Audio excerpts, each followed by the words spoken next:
கர்த்தரும் அருமை இரட்சகருமாகிய இயேசு கிறிஸ்துவின் இணையற்ற நாமத்தில் யாவருக்கும் இந்த நாளிலே வாழ்த்துதலை சொல்லி ஆண்டவருடைய வார்த்தையை உங்களோடு கூட பகிர்ந்து கொள்ள ஆசைப்படுகிறேன்.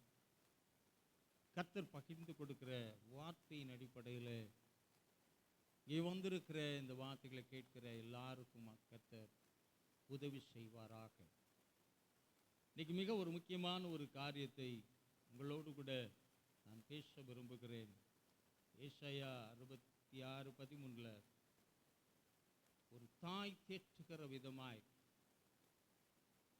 அப்புறம் போய் படிச்சீங்க, ஒரு தாய் தேற்றுகிற விதமாய் கர்த்தர் நம்மை தேற்றும்படியாக அவர் விருப்பமுள்ளவராய் சிந்தையுள்ளவராய் இருக்கிறார் என்பதை குறித்ததான ஆண்டவருடைய வார்த்தையை இந்த நாளிலே உங்களோடு கூட பகிர்ந்து கொள்ள நான் ஆண்டவருக்குள்ளே ஆசைப்படுகிறேன். நீங்களும் அந்த சிந்தையோடு கூட இருந்தால் கர்த்தர் நிச்சயமான வாயை மூடிக்கணும். அதான் கரெக்ட். ஆமாம், பதில் சொல்றீங்களா? வாயா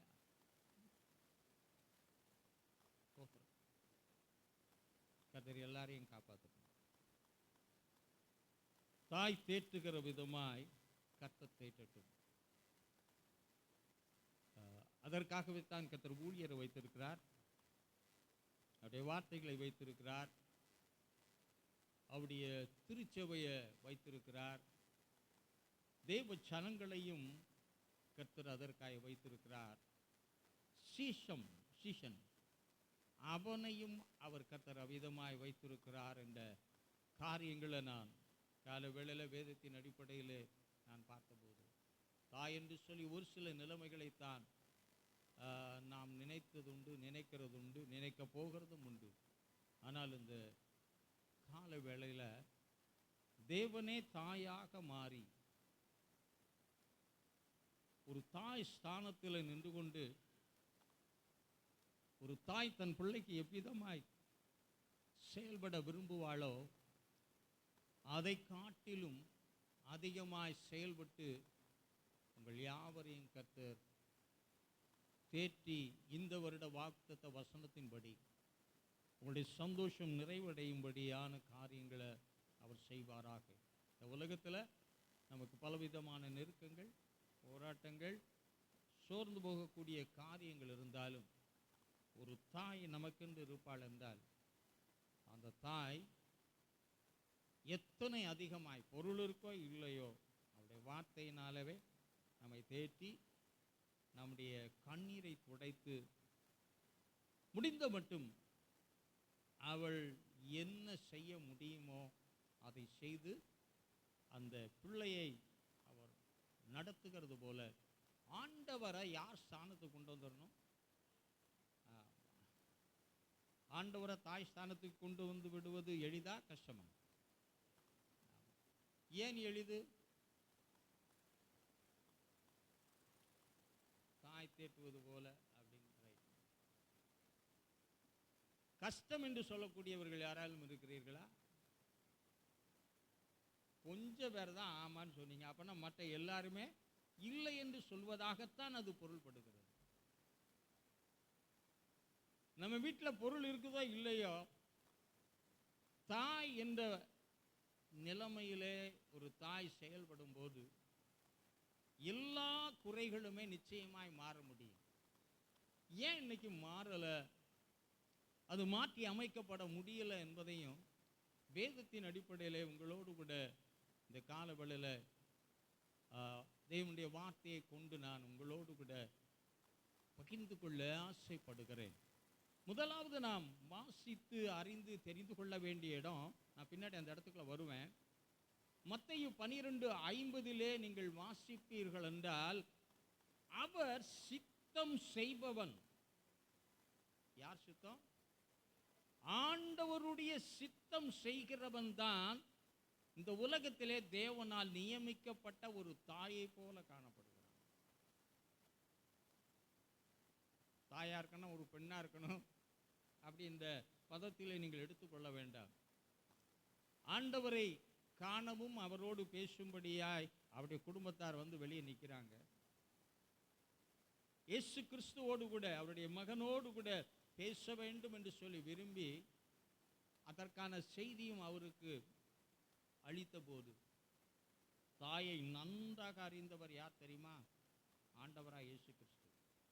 வேற எல்லார காட்டிலும், மற்ற எல்லா குடும்பங்களை காட்டிலும் மிகவும் மிகவும் மிகவும் அதிகமாய் அறிந்தவர் ஆண்டவர். ஏனென்றால் ஒரு காரியத்தை நான் சொல்ல இந்த இடத்துல நான் கோடிட்டு காட்ட விரும்புகிறேன். மரியாளை நான் எடுத்துக்கொள்வேன் என்றால், அவளுக்குன்னு ஒரு நல்ல எதிர்காலம் இருக்கும் பொழுது தியாகம் செய்தவழியா? ஆமா, நிச்சயிக்கப்பட்ட பெண்க, நிச்சயிக்கப்பட்ட ஒரு நிலைமையிலே எந்த கேரண்டியும் தரல ஆண்டவர். அவளுக்கு ஏதாவது கேரண்டி கொடுத்தாரா? நீ என்னை பெற்றெடுப்பதினால மற்ற எல்லாத்தையும் நான் பார்த்துக்குவேன்னு சொல்லுனாரா? சொல்லவே இல்லை. உலக நிந்தனைகளை குறித்து நீ கவலைப்பட வேணான்னு ஏதாவது சொன்னாரா? எதுவுமே சொல்லலைங்க. அந்த தாய் ஸ்தானம் என்ற ஒரு ஸ்தானம், அது மிக உயர்ந்த ஒரு ஸ்தானம். இது நிமித்தமாகத்தான் அந்த தாய் என்ற நிலைமையிலே அளிக்கப்படுகின்ற ஒரு மிகப்பெரிய நிறைவு இன்றைக்கு தேவனுடைய பிள்ளைகளுடைய வாழ்க்கையில குறைந்து கொண்டே இருக்க என்னாலே பார்க்க முடிகிறது. அதனால இந்த கால வேளையில் சொல்லுகிறேன், தாய் ஸ்தானம் என்பது மிக முக்கியமான ஒரு ஸ்தானம். அது எல்லாருடைய வாழ்க்கையிலும் இருக்கணும்.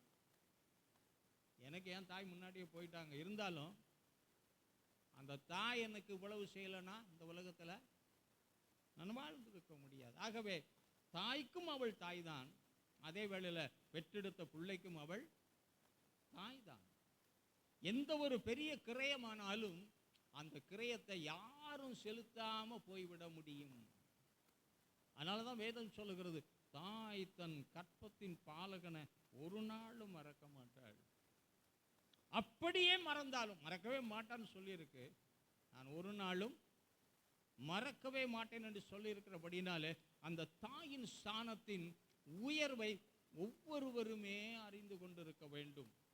இதை அறிந்து நாம் செயல்படுவோம் என்றால், தேவன் நமக்கு தாயாய் தந்த தாய் மூலமா எதையுமே அவரால் செய்ய முடியும். உங்க தாய் படித்தவங்களா இருக்கலாம், படிக்காதவங்களா இருக்கலாம், ஒருவேளை அன்புள்ளவங்களா இருக்கலாம், இல்லைன்னா கோபக்காரங்களா கூட இருக்கலாம். ஆனா அந்த தாய் என்ற ஒரு ஸ்தானத்தை தேவனே கொடுத்தபடியினாலே அந்த ஸ்தானத்தின் நிமித்தம் கர்த்தர் என்று காரியங்களை நடப்பிக்கிறார். ஏனென்றால் அந்த ஸ்தானம் கர்த்தர் கொடுத்தது. ஆகவே இந்த தாயின் ஸ்தானம் எவ்விதமாய் தேவனாலே, தேவனை கொண்டு, தேவனுடைய பிள்ளைகளின் மூலமாய் இந்த உலகத்திலே திருச்சபைகளிலே கர்த்தர் செயல்படுத்தி கொண்டிருக்கிறார் என்பதை நாம் அறிந்து செயல்பட ஆரம்பித்தால் ஒவ்வொரு குடும்பமும் அந்த தாயினாலே ஆசீர்வதிக்கப்பட முடியும். அதே போல தேவ சித்தம் செய்கிறவர்களை தாயாக கொடுத்திருக்கிறார். இது ரொம்ப மிக முக்கியமான ஒன்று. அப்போ தேவ சித்தம் செய்யாத தாயா எந்த தாயா இருந்து என்ன பிரயோஜனம், என்ன கொடுக்க முடியும்? ஏதாவது செய்ய முடியுமா? இங்கே தவறி விடுகிறாங்க. கோடிக்கணக்கான எண்ணி முடியாத தாய்மார்கள் இருக்கலாம், ஆனால் கோடிக்கணக்கான மக்கள் தாய்மார்களாக இருந்தாலும் தேவ சித்தம் செய்யக்கூடிய தாய் இருந்தால் நிச்சயமா அந்த பிள்ளை உலகத்துல மிக மிக மிக மிக எதை வேணாலும் போட்டுங்க, அந்த இடத்துக்கு போய் நிற்க முடியும். கர்த்தர் அப்படிப்பட்ட தாய்மார்களை தேவனுடைய கரத்தின் கிரியைகளாய் மாற்ற முடியும். தாயா இருக்கிறது பெருசு இல்ல, அந்த தாயான ஸ்தானத்தை கொடுத்து கர்த்தர் பிள்ளைகளை கொடுத்தது பெரிதல்ல. அந்த தாயின் ஸ்தானத்திலிருந்து பிள்ளைகளை நீங்கள் வளர்த்ததோ உயர்ந்த நிலைமைக்கு ஆக்கினதோ அது மிகவும் பெரிதல்ல. இவைகளெல்லாம் செய்தது கொஞ்சம் வாழும் வளரும் காரியங்களை செய்யும், பின்னாடி அது வாட்டில் பார்த்துக்க. ஆனால் அந்த தேவன் கொடுத்த அந்த ஸ்தானத்திலிருந்து நான் தாயாக செயல்படுவேன் என்றால் ஒவ்வொரு சின்ன காரியத்தையும் கர்த்தர் ஆசீர்வதிப்பார். ஆகவே இந்த காலவேளையில் தாய்மார்களா இருக்கிற உங்களுக்கு நான் சொல்லுகிறேன், தேவன் வைத்த அந்த தாய் என்ற ஸ்தானத்தில் கரெக்டா பிக்ஸ் ஆகிங்க. அந்த ஸ்தானத்தில் இருந்து தேவனுடைய சித்தத்தின்படி நீங்கள் செயல்பட ஆரம்பிப்பீர்கள் என்றால் தேவ சித்தம் என்னைக்காவது ஒரு நாள் இருக்குமா, எல்லா நாளும் உண்டா? ஒரு காரியத்தில் மட்டும் இல்லை, சில காரியத்தில் மட்டுமா, இல்லை எல்லா காரியத்திலும் இருக்குதா? துவக்கம் முதல் முடிவு பரியந்தம் என்று இருக்கிறதா இல்லையா? அப்போ ஒவ்வொரு நாளும் ஒவ்வொரு சின்ன சின்ன காரியங்களிலேயும் தேவனுடைய சித்தம் என்னிலிருந்து, என் பிள்ளைகள், என் குடும்பத்திலிருந்து, அவர்கள் வாழுகிற நாட்களிலிருந்து சந்ததி சந்ததியாய் வெளிப்பட வேண்டும் என்ற சிந்தையோடு கூட இருக்கும் என்றால், கீழாக்காமல் மேலாக்குகிறவர், வாலாக்காமல் தலையாக்குகிறவர், ஏற்ற காலங்களிலே உயர்த்துகிற தேவன் நிச்சயமாய் செய்வார். அப்போ உங்களுடைய தாய்மார் ஒரு பக்தி உள்ளவர்களாயிருந்தால், தேவனை தேடுகிறவர்களாயிருந்தால், தேவனை நேசிக்கிறவர்களாயிருந்தால், தேவனுக்கு கீழ்ப்படுகிறவர்களாயிருந்தால், தேவனுடைய காரியத்திலே அவர்கள் பங்கு வகித்துக் கொண்டு கர்த்தருடைய காரியங்களை நடப்பிக்கிறவர்களாயிருந்தால், பிள்ளைகளே, நீங்கள் அறிந்திருக்க வேண்டிய காரியம், என் தாயின் மூலமாய் கர்த்தர் என்னை ஆசீர்வதிப்பார் என்ற சிந்தை உங்களுக்குள் இருக்கட்டும். அந்த சிந்தையிலே நீங்கள் வளர்ந்து பெருகினால், நிச்சயமா தேவன் கொடுத்த சிந்தை, இதன் மூலமாய் தேவன் உருவாக்கின நம்பிக்கை ஒரு நாளும் முடிவு பெறாது. நிச்சயமாய் நல்ல முடிவு உண்டு. நம் நம்பிக்கை ஒரு நாளும் வீண் போகாது. காரணம் என்னவென்றால், தேவன் அப்படிப்பட்ட ஒரு நல்ல தாயாக நம்மை அவர் வைத்திருக்கிறபடினாலே கர்த்தர் காரியங்களை அவர் செய்வதிலே உண்மையுள்ளவராயிருக்கிறார். கர்த்தருடைய காரியங்களை, பல காரியங்களை நான் பகிர்ந்து கொள்வதற்கு காரணம் என்னவென்றால், பல காரியங்களை நான் ஒப்பிட்டு பார்த்தேன். அப்படி ஒப்பிட்டு பார்க்கும் பொழுது தேவன் எவ்விதமாய் செயல்பட்டு கொண்டு வருகிறார் என்பதையெல்லாம் ஒன்றொன்னா நான் லிஸ்ட் போட்டு பார்க்கும்போது, முதலாவது ஒரு காரியத்தை சொல்லி நான் பின்பு வசனத்தின் அடிப்படையில் நான் பேசி முடிக்கும்படியாக விரும்புகிறேன். நமக்கு நல்லா தெரியும், யோவான் சுவிசேஷம் 2ஆம் அதிகாரத்தில் நமக்கு நன்றாய் தெரிந்த ஒரு காரியம் என்னவென்றால், திராட்சை ரசம் குறைப்பட்டது என்பது நமக்கு நல்லாவே தெரியும். தெரியுமா தெரியாதா? இது கல்யாணத்துக்கு பேசுவாங்க, சில வேளையில் ஆராதனைகளில் பேசப்படுகிற ஒரு காரியம், குறைப்பட்டது என்பது நமக்கு தெரியும். தேவன் செயல்படுவதற்கு அவருடைய வேலை இல்லாம செயல்படவே மாட்டார். அப்படி அவர் செயல்படுவார் என்றால், அவருடைய செயல் குறைவுள்ளதா மாறுமா இல்லையா? யார் அவரை குற்றப்படுத்துறாங்களோ இல்லையா, சாத்தான் நேரா போய் சொல்லுவான், ரொம்ப பெருசா பேசாதீங்க, நீங்க மனுஷனா பிறந்த உங்க தாயை என்ன செஞ்சிட்டீங்க சொல்ல முடியுமா இல்லையா? உபவாச ஜபத்தில் ஆண்டவர் அவரோட பேசி அவரை மடங்கடிக்க முடியுமா? முடிந்திருக்காதா? நிச்சயமாய் முடியும். ஆனால் அதை செய்யவே முடியவில்லை என்று நான் சொல்லி பார்க்கிறேன். தேவன் ஒரு நாளும் பிதா கட்டளையிடாமல் எந்த ஒரு காரியத்தையும் செய்யாதவர். இப்படி இருக்கும் பொழுது தாயின் விருப்பம், மரியாளுடைய விருப்பம், இந்த திருமண வீட்டில் என்ன செய்யணும்? திராட்சை ரசம் குறைவுபடக்கூடாது என்று சொல்லி அவள் விரும்பினாள். தேவன் செய்யணும்னாலும் நான் கொஞ்சம் யோசிக்க வேண்டியதாக இருக்கிறது. வேலை செய்ய ஆள் இருக்காங்களா? அதை பாருங்க. வேலை செய்ய ஏகப்பட்ட ஆட்கள் கல்யாண வீட்டில் கொஞ்சம் ஆளாக இருப்பாங்க. வருகிற கூட்டத்திற்கு ஏற்ற விதமாக எல்லாவற்றையும் செய்யறதுக்கு ஆள் இருப்பாங்களா? இப்போ ஆள் இருக்க இடத்துல எதுக்குன்னு கேட்குறேன் ஆண்டவருக்கு. வேலை என்ன வேலை? திராட்சை பழங்கள் ஏராளமாக கிடைக்கக்கூடிய இடத்துல தான் அவங்க வாழ்ந்தாங்க. திராட்சை பழங்கள் ஏராளமாக கிடைக்கக்கூடிய இடத்துல எதுக்கு தேவனா ஒரு தேவையில்லாமல் ஒரு அற்புதத்தை செய்யணும்? ஆள் இருக்காங்க, வேலை செய்யறதுக்கு ஆள் இருக்காங்க, அவர்களுடைய மேற்பார்வையில் எல்லா காரியமும் நடைபெற்று கொண்டு அப்படித்தானே பந்தி நடக்கு. என்ன திருத்துன்னு பார்க்குறீங்க? அப்படித்தானே நடக்கு. உள்ள எப்படி நம்பிக்கையா வந்து உட்காந்து சாப்பாடு போட்டுன்னு கேட்குறேன், அது பார்த்துச்சா? நீங்க செஞ்ச சமையல் வாடாது மூக்குல அடிச்சுதா? காலையில வீட்டில் ஒண்ணு இல்லைன்னா அதுக்கு நம்பிக்கை வந்தா நிச்சயமா என்ன கிடைக்கும்? ஏன்னா செய்யக்கூடியவர்கள் இருக்கும் பொழுது, செயல்படுத்தக்கூடியவர்கள் இருக்கும் பொழுது நிச்சயமா போய் உட்கார்ந்தா என்ன கிடைக்கும்? அப்படி இருக்கும்போது செய்யக்கூடியவர்கள் இடத்துல ஒரு காரியத்தை தேவன் செய்தால் அது மிகுந்த மேன்மையான ஒன்றாக மாறாது. நிச்சயமா மாறுமா? மாறாது. தேவன் எதை செய்தாலும் பிதாவாகிய தேவனும் மகிமைப்பட வேண்டும். அவர் தேவனால் அனுப்பப்பட்டவராய் இருந்தபடினாலே அவருடைய சித்தம் செய்வதன் மூலமாக காரியங்கள் வெளிப்பட்டாதான் அவருக்கும் என்ன இருக்கும்? சந்தோஷம். அந்த திருமணத்தில் ஆண்டவர் ரொம்ப சந்தோஷப்பட்டிருப்பான்னு நினைக்கிறீங்களா? அதுக்கு முடிச்சு பாருங்க, சந்தோஷப்பட்டிருக்க மாட்டார். சந்தோஷப்படணும், அதுக்கு சில காரணங்கள் இருக்கு, நான் அப்புறம் பேசுறேன். எல்லாம் குடிச்சிட்டு என்ன போயிட்டாங்க, வாங்கி வாங்கி குடிச்சாங்க. யாராவது போய் ஆண்டவர்கிட்ட போய் யாராவது சொன்னாங்களா? நம்ம சந்தோஷப்படுத்தாம ஆண்டவர் சந்தோஷப்படுவாரா? படவே மாட்டார். அங்கே நிறைவேற்றப்பட்டது யாருடைய விருப்பம் என்றால் மரியாளுடைய விருப்பம். மரியாளுடைய விருப்பத்தின்படி அங்கே திராட்சை ரசம் தேவன் ஆகிய கர்த்தரின் மகிமையால் வெளிப்பட்டது இருக்கட்டும். சந்தோஷம் யாருக்கு தான் இருந்திருக்குன்னா மரியாளுக்கும். சாப்பிட்டவங்க ஏன்னா ருசியா இருந்து அவன் சொல்றான், இதுவரைக்கும் நாங்கள் இப்படி ஒரு ரசத்தை ரொம்ப டேஸ்டியா இருந்துச்சு. இங்க எத்தனை பேர் இருந்தால் அது மாதிரி ரசத்தை வாங்கி வாங்கி குடிப்பீங்க? நானா இருந்தா நிச்சயம் வீட்டுக்கு கூட கொஞ்சம் தூக்கிட்டு போயிடுவோம். அப்படிப்பட்ட ஒரு நல்ல ரசம், கிடைக்காத ஒரு ரசம். இந்த இடத்த நான் கொஞ்சம் அப்படியே ஒப்பிட்டு பார்க்கும்போது ஆட்கள் இருக்காங்க, திராட்சை பழம் கிடைக்குது, அதில் ஒரு பெரிய அதிசயம் செய்கிறதுனால ஒரு பெரிய மேன்மையை பார்க்கவே. இப்போ செத்து போனவனை உயிரோடு எழுப்புனா எல்லாருக்கும் எப்பா என்ன பயங்கரமான ஆள். செத்து ரொம்ப வருஷம் இருந்தவன் டம்முன்னு எந்திரிச்சு வந்தானா ரொம்ப சந்தோஷமா. இது அப்படி ஒன்று கிளைமேக்ஸை ஏற்படுத்தாது, ஒரு பெரிய சந்தோஷம். எல்லாரும் பார்த்தாலும் என்ன சந்தேகப்படுவேன், திராட்சை பழத்தை வாங்கி தான் இவங்களுக்கு ஏதோ ஸ்பெஷலாக கிடைச்சிருக்கு போல இருக்கு, அதை புளிஞ்சு எப்படி ஆக்கிட்டாரு. ஏன்னா அந்த ரசம் எப்படி வந்தது என்று யாருக்குமே தெரியாது. ஆகவே அது ஒரு பெரிய சந்தோஷத்தை அது ஏற்படுத்துமா என்றால் அது நிச்சயமா என்ன செய்யாது. பின்னாடி அவர் சொல்லும் போது அது தெரியும். இருக்கட்டும், இப்படிப்பட்ட இடத்துல வேலை வரவில்லை, வேலையில் தான் செய்வார்.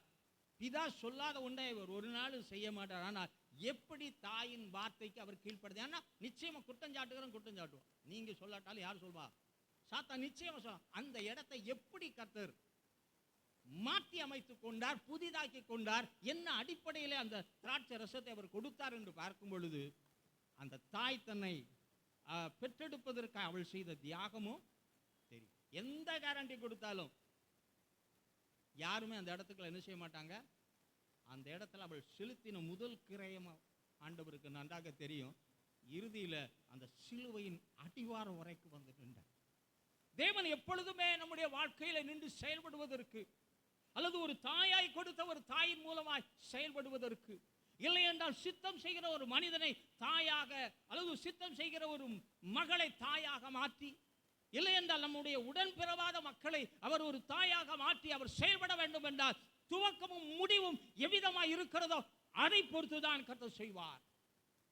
இப்படிப்பட்ட தாயை தான் கர்த்தர் இந்த நாட்களிலே நம்மிலே உருவாக்க விரும்புகிறார். ஒருவேளை காலம் சென்று போனாலும் கூட, நிலைமைகள் வித்தியாசமாய் இருந்தாலும் கூட, தேவனுக்கு எதையும் செய்வது அவருக்கு லேசான காரியம்.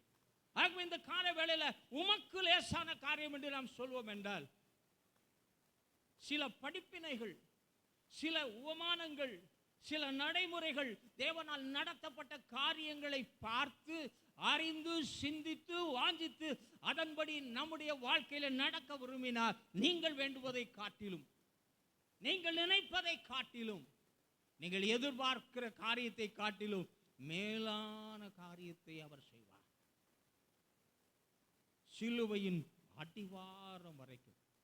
அங்கே இயேசுவினிடத்தில் அற்புதம் பட்டவன் எவ்வளவு பேர் இருந்தானா இல்லையா? எவனாவது வர முடிச்ச யோவானை தவிர? அவரோடு பிறந்த சகோதரர்கள் இருந்தாங்களா இல்லையாங்க? இப்போ ஒருத்தர் இப்படின்னு அப்புறம் இப்படி சிலுவை போடுறீங்களே, இப்படின்னா என்ன அர்த்தம், அப்புறம் இப்படின்னா என்ன அர்த்தம்? சிலுவை போடுறீங்கன்னு அர்த்தம். யாருக்கு? எனக்கா? யாருக்கு சிலுவை?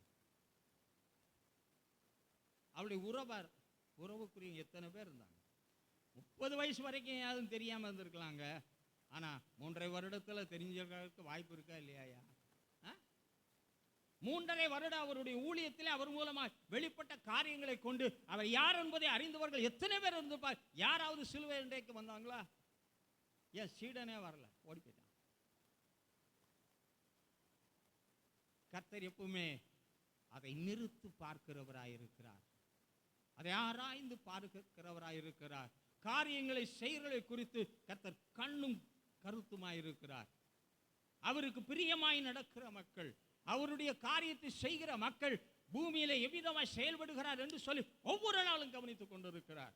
ஒரு சிம் கார்டை நான் வாங்கி போட்டு எந்த இடத்துல போனாலும் என்ன ஃபாலோ பண்ணி சிக்னல் வரும் என்றால், நான் தேவனுடைய பிள்ளை அல்லவா, தேவனால் பிறந்தவன் அல்லவா, என்னுடைய ஒவ்வொரு காரியத்தோடும் கூட அவருடைய இணைப்பு மிகப்பெரிய இணைப்பாக இருக்கும் பொழுது, என்னை கொண்டு பூமியிலே அவருடைய திட்டங்களை வெளிப்படுத்த அவர் சிந்தையுள்ளவராய் இருக்கும் பொழுது, என் மூலமாய் அனுதினமும் நம்முடைய வாழ்க்கையின் இறுதி வரைக்கும், ரட்சிக்கப்பட்ட நாட்களிலிருந்து இறுதி வரைக்கும் கடைசி நாள் மட்டும் நம்மோடு கூட இருந்து காரியங்களை செய்யும்படியாய், உலகத்தின் தோற்றத்துக்கு முன்பதாகவே முன்குறித்தவைகளை நிறைவேற்றும்படியாய் ஒவ்வொரு நாளும் நம்ம பார்ப்பார். ஒவ்வொரு நாளும் பார்ப்பார், ஒவ்வொரு நிமிஷத்திலும் பார்ப்பார். உன் வாழ்க்கையிலே பற்பல விதத்திலே சூழ்நிலைகள் எழும்பும் பொழுது, என் மகன், என் தாயாய் காணப்படுகிற அவளை கூட நான் ஏதாவது செய்யணும், இந்த குடும்பத்தில் செய்யணும், இந்த திருச்சபைகளை செய்யணும், இந்த தேசத்துக்குள்ள செய்யணும், செல்லுகிற இடங்கள்ல செய்யணும், ஒவ்வொரு இடத்திலும் செய்ய வேண்டும் என்ற துடிப்பு இருக்குமா இருக்காதா? ஒவ்வொரு தாய்க்கும் தன் பிள்ளைகள் நன்றாக இருக்க வேண்டும் என்ற ஒரு துடிப்பு. அதை காட்டிலும் தாயை காட்டிலும் மேலான தாய் உள்ளம் படைத்தவர், தாயை போல தேற்றுகிற தேவன். இந்த காலை வேளையிலிருந்து திருச்சபையில வந்து இருக்கிற உங்களையும், இந்த வார்த்தைகளை கேட்கிற உங்கள் மூலமாகவும் கர்த்தர் கிரியை நடப்பிக்க வேண்டும் என்றால், அவர் வேலை இல்லாத வேளையிலும் கூட மரியாள் செய்த தியாகத்தை பார்த்தார். எந்த உறுதியும் கொடுக்கப்படாத வேளையிலும் கூட நிந்தனையான பாதை வழியாக கடந்து செல்ல வேண்டும் என்ற ஒரு நிலைமை வந்தாலும் அதன் மத்தியிலையும் தனக்கா என்ன செய்வாள், இறுதி வரைக்கும் நிற்பாள் என்பதை அறிந்தவர். சிலுவையின் அடிவாரத்தில் யாருமே வராவிட்டாலும் என் தாய் அங்கே என்ன செய்வா, நிற்பாள் என்பதை அறிந்தவர். அந்த தாய்க்கு மறுக்கவே இல்லை. அருமையான ஆண்டவருடைய பிள்ளையே, கிறிஸ்து உன்னை சந்தித்த நாளிலிருந்து, கிறிஸ்து உன்னிலே உருவான நாளிலிருந்து உன் ஜீவன் போக மட்டும் நீ எப்படி ஆண்டவருக்காய் நிற்பாய் என்பதை அவர் காணும் பொழுது, சிலுவையில் அன்று காணவில்லை, அவர் தோட்டத்திலே கண்டார். நம்முடைய வாயில சொல் வரும் என்பதாகவே என் வாயில என்ன வரும் என்பதை அறிந்தவர். என் வாழ்க்கை பாதையில ஒவ்வொன்றையும் அறிந்தவர், நடத்துகிறவர். நான் எப்படி நடப்பேன் என்பதை அறிவார் என்றால் அதற்கேற்ற பலனை தருவார், சத்துவத்தை தருவார், தைரியத்தை தருவார், நம்பிக்கையை தருவார், விசுவாசத்தை தருவார். உன்னை புதிய விதத்தில் நடத்துவார், புதிய விதத்திலே கொண்டு செல்வார். ஆகவே தாய் என்ற ஸ்தானம் மிக முக்கியமான ஒரு ஸ்தானம். அதே போல பிள்ளை அந்த தாயின் ஸ்தானத்தை, அந்த நிலைமையை அறிந்து வாழ்ந்தால் நிச்சயமாய் தாய் கேட்கிறத அந்த குமாரனாகிய தேவன் எந்த வேளையிலும் செய்வார் என்றால், நீயும் அப்படி ஒரு ஆவிக்குரிய ஒரு தாயாய் நீ இருப்பாய் என்றால், அந்த சித்தத்தை செய்யக்கூடியவளாய் இருப்பாய் என்றால், உனக்கென்று மறுக்கப்படுகிற ஒரு காரியமும் இல்லை. அதனால தான் ஆண்டவர் சொன்னார், சிறு பிள்ளைக்கு இடராதே இருக்காத, அந்த சிறு பிள்ளை என்னை நோக்கி கூப்பிடும் என்றால், சிறு பிள்ளையின் சத்தத்தை கேட்டு பதில் செய்கிற தேவன் எவ்வளவு அதிகமாய் பதில் செய்வன் என்று சொன்னாரோ, இந்த நாளிலே இதற்கு முன்பதாக நீங்கள் எவ்விதமாய் நடந்தாலும் பரவாயில்லை, இனிமேல் ஆவது, இன்றிலிருந்தாவது உங்களை நீங்கள் மாற்றிக்கொள்வீர்கள் என்றால் தேவனுடைய கரத்திலே வல்லமையான ஒரு ஆயுதம். அன்றைக்கு மரியாள் எப்படி இந்த உலகத்துக்கு ஒரு ஆசீர்வாதமான தாயாய் மாறினாலோ, அதே போல நீங்கள் இந்த உலகத்துக்கு ஒரு ஆசீர்வாதத்தை கொண்டு வரக்கூடிய தாயாய் மாற முடியும். கோடிக்கணக்கான மக்களுக்கு, லட்சமான மக்களுக்கு, அழிந்து போய் கொண்டிருக்கிற உலகத்துக்கு, அழிவிலே போய் கொண்டிருக்கிற மக்களுக்கு, உலகத்தின் பலவிதமான காரியங்களை சிக்கி தவித்து எதிர்காலம் இல்லை என்ற மக்களுக்கு நீ நின்றால் நிச்சயமா உன் குரல் கேட்டு கர்த்தர் அந்த காரியத்திலே நிச்சயமாய் பதில் செய்வார். நிச்சயமாய் நல்ல முடிவு உண்டு. உன்னுடைய நம்பிக்கை ஒரு நாளும் ஒரு பொழுதும் வீண் போகாதிருக்க கர்த்தர் உனக்கு உதவி. அப்ப நம்ம ஏன் இந்த நிலைமையை அடையலைன்னா, நானும் நல்லா தான் ஜெபம் பண்றேன், ஆனா ஆண்டவருக்கு தெரியும் நீ கொஞ்சத்தை எப்படி இருப்ப, போக போக எப்படி இருப்ப, எல்லாமே போனா எப்படி இருப்பேன்னு அவருக்கு நல்லாவே தெரியும். முதலையும் முடிவையும் தேவன் எப்பொழுதுமே பார்க்கிறார். முதல்ல உள்ளது முதல்ல தெரியும், ஆனா முடிவு கடைசியில தான். ஆனா தேவன் எல்லாவற்றையும் அறிந்தவர். அப்ப இந்த சம்பவங்களை எல்லாம் நாம் பார்க்கும் பொழுது, இவைகளையெல்லாம் நாம் அறிந்து கொள்ளும் பொழுது, ஆண்டவரே அந்த லக்கை நோக்கி, பவுல் சொன்னான் அல்லவா, லக்கை நோக்கி ஓடுகிறேன். ஆகாதவனா என்ன செய்ய மாட்டேன், சிலம்பம் பண்ண மாட்டேன். ஒரு யுத்த வீரன், ஒரு மல்யுத்த வீரன் தன்னை எவ்விதமாக தன்னை பாதுகாத்துக் கொள்ளுகிறானோ, அதற்கேற்ற விதத்திலே தன்னை வைத்துக் கொள்ளுகிறானோ, அதை போல தேவனுடைய ஆசீர்வாதத்தை பகிர்ந்து கொடுக்கக்கூடிய தாயை உன்னை வைத்திருக்கும் பொழுது அந்த அளவுக்கு உன்னை என்ன செய்யணும், you have to equip yourself. I am telling this morning to you. உன்னை அதற்கேற்ற விதத்தில் உருவாக்கிக் கொள். 30 வருஷம் ஆண்டவர் எந்த ஊழியம் செய்யல. ஆனா அந்த தாய் எந்த டவுட்டும் அடையலையே. நம்ம அம்மா அம்மாக்கள்னா என்ன சொல்லுவாங்க, தெண்ட சோறுடா, தெண்டமா வச்சிருக்கேன். அவர் உருவான அற்புதம் தெரியும், பரிசுத்த ஆவியானவரோ உருவானது எல்லா காரியம் செஞ்சாலும் ஒண்ணுமே செய்யலாட்டா. ஆனாலும் அவள் இருதயம் அவரை விட்டு போகவே இல்லை. அந்த மனநிலைமை அவளுக்குள் அந்த தரிசனம் இருந்தது. அவ தெய்வீக தாயாய் நீ மாற வேண்டும் என்றால் தேவன் உன்னோடு பேசி உனக்கு கொடுத்த தெய்வீக தரிசனம் உனக்குள்ள இருந்தா தான். பெரிய அற்புதங்கள் நிகழ வேண்டும் என்றால் வேற எதையும் ஆண்டவர் குறித்து பார்க்காம சரியா தேவன் 30 வயசுக்கு மேலதான் ஊழியத்தை ஆரம்பிக்கணும்னு வச்சிருந்தார். ஆனால் அது மட்டும் தன் இருதயத்தில் அதை என்ன செய்தால் அடக்கி வைத்திருந்தாள். அந்த நம்பிக்கையில் அவள் சிதைந்து போகவள். அப்போ ஒரு தாய் என்று இருக்கும் பொழுது தேவன் அநேக திட்டங்கள் அவர்களோடு கூட பகிர்ந்து கொடுக்குறாரா இல்லையா?